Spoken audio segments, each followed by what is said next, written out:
Okay, thank you. I'm gonna stand and wait for this thing. Eventually.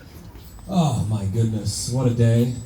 Um, the thoughts that came to me today is sometimes the stars really do align.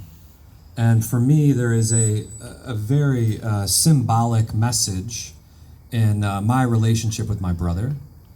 And I almost feel like this is all, we went through a pandemic, but I feel like this has all happened for a reason, that we're gathered here tonight, the exact same night that the World Heavyweight Championship, the trilogy fight between Deontay Wilder and Tyson Fury is happening in Las Vegas later this evening. And let me tell you why. This is the boxing World Heavyweight Champion of the world, people. And this is symbolic of Alex and I, because we've had our own boxing matches over the years. I mean,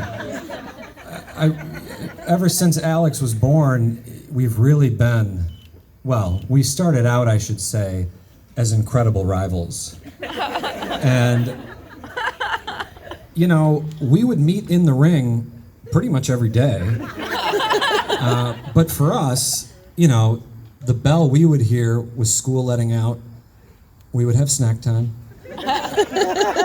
And then we would meet on the trampoline. 2-man enter, 1-man leave. The neighborhood kids would talk about it ad nauseum. I mean, this was every day, thousands and thousands of fights over years. It was, it was smacking, drag down, tough, rough stuff, but it was also a lot of psychological battling, too. Somebody was leaving crying, and I won't go into any further detail beyond that.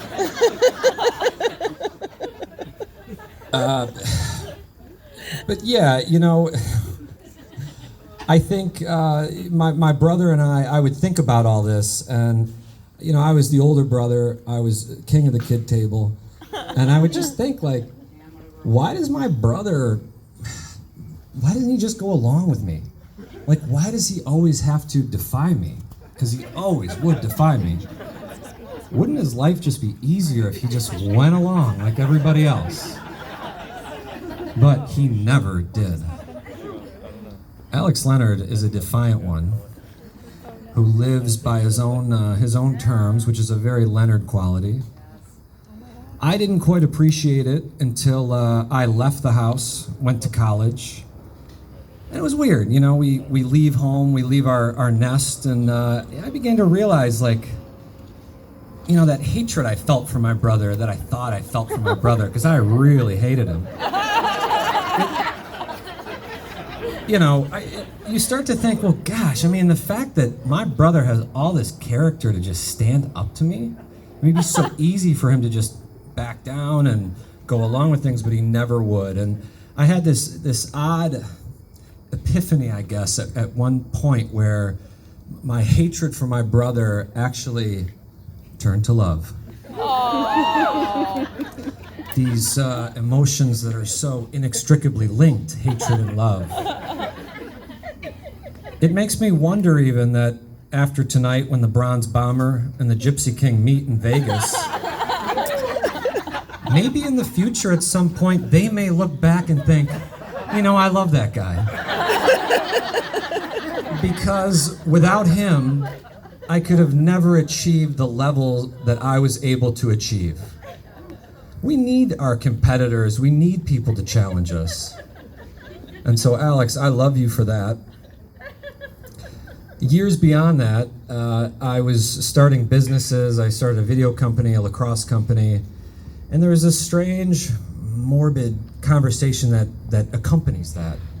When you're building an entity and somebody says to you, well, Tim, if something tragic should befall you, where do you want your assets, everything you're working for, where do you want it to go?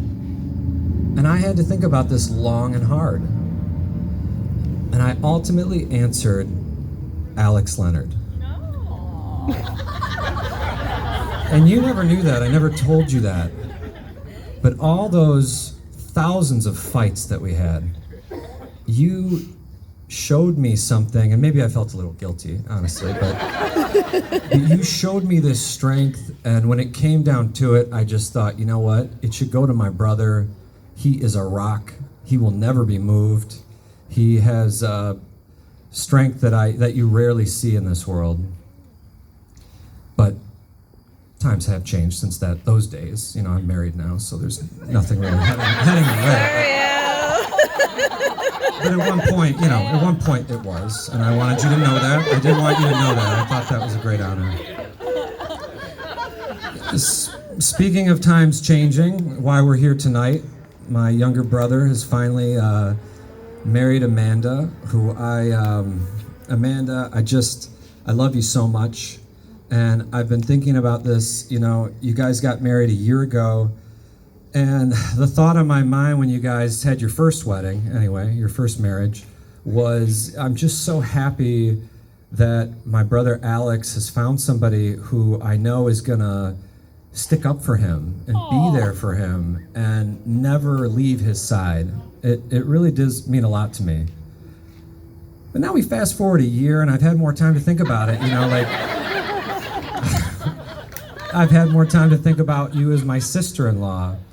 And I think that, when I think about you, I'm so glad my brother made such a good choice. I mean, you are so cool. And I see, getting to know your father, Frank, and your mother, Susan, how you've combined, the social qualities of your father with the more ethereal, spiritual qualities of your mother. I mean, you are a really wonderful blend of the two of them. And my favorite thing about you is that I really feel like I can talk to you about anything. Take, for example, this summer. I was preparing to go to the Amazon jungle on an ayahuasca excursion, a journey that my wife described as a glorified acid trip. All of the members of the Birmingham bubble they just couldn't comprehend why I would want to do something like this. But when I talked to you, Amanda, I just remember you were puzzled, and then you just thought, oh, really? Tell me about this. And we had such an incredible, interesting discussion. I love that about you. I look forward to the discussions we have in the future. And Alex, I know our relationship was divided for many years, but I feel like these past years has been much better. I can't imagine my life without you. If I try to, it's certainly a lot less interesting, a lot more dull, a lot less funny, a lot fewer good lunches. So congratulations to you guys. I love you both so much. Congrats, and I'll be at wedding 3, 4, and 100 if you have.